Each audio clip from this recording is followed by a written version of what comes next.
Mga idol, no, dito sa atong studio mga idol, at i-update natin na nakatong pagkawala sa usa ka bata na missing diya no sa Butuan City, no. Paminaw na tong sa investigasyon mga idol dito sa kanang 3 Brigada Butuan, 3 Brigada Butuan.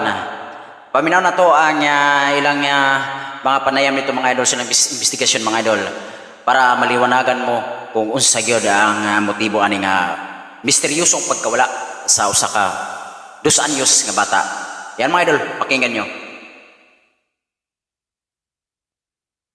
Apil sa gipanubayan sa ato nga mga ginsakpan sa kapulisan karon ang background sa mga ginikanan sa 2 anyos nga bata nga nawala sa barangay Kabayahan ning atong bayan sa Butuan ug matod pa sa ilang pagduki-duki sa mga otoridad sa mismong mga parintira sa ginikanan sa bata nasayran sa kapulisan nga kining inahan sa bata mismo ang iyang nga mga relatives ni angkon nga sige matod pa kinig inom-inom og sige kahubog mao kini ang resulta sa dugang pag-imbestiga sa kapulisan pinaagi ni Police Major Ayan Ludunya ang hipi sa Butuan City Police Station 4 nga una nang nagduda kay lagi dili man kayo mo cooperate kini nga mga ginikanan sa panahon diha sa ilang pag-imbestiga. Bisag ako mga idol, nagduda ko kay ngano.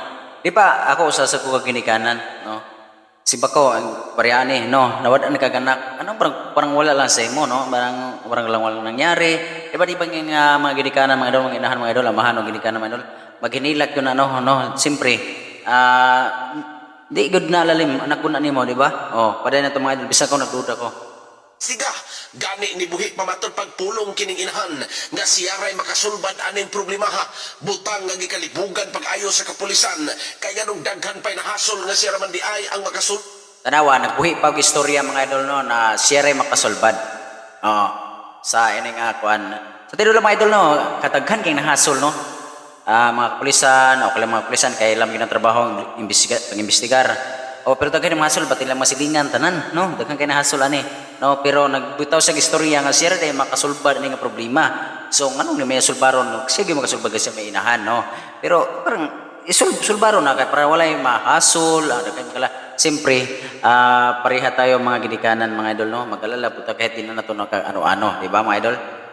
Sige ate padayon. Bad niini, hinuon sa nasuta sa kapulisan nga kinaya o hiya sa inahan nga pagkapalahubog, dili kini mo'y basihan nga direktang rason sa pagkawala sa bata. Anong pamilya ba? Sa mga background nila?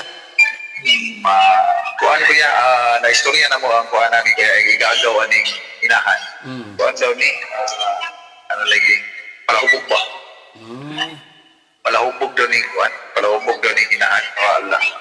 Anto dito ra ko na mong kuan di na ko mi makakonklude tungod sa iyang ana nga pagkapalahubog. Mao ba hinungdan nga nawala ang bata? O wala pa pamigat kuan ko ya.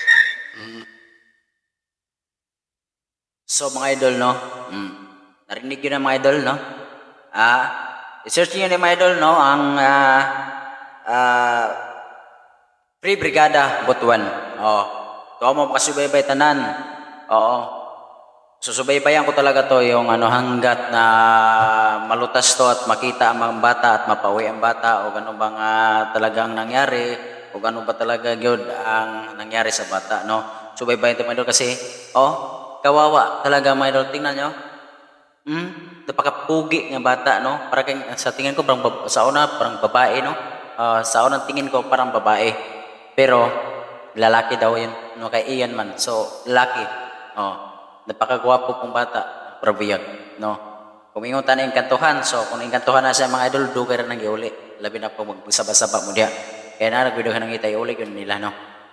Para ito mga idol, and pag-share sa ating video at pag-follow na din at pag-like and comment na nagustuhan ito yung video. Kaya follow me. Thank you.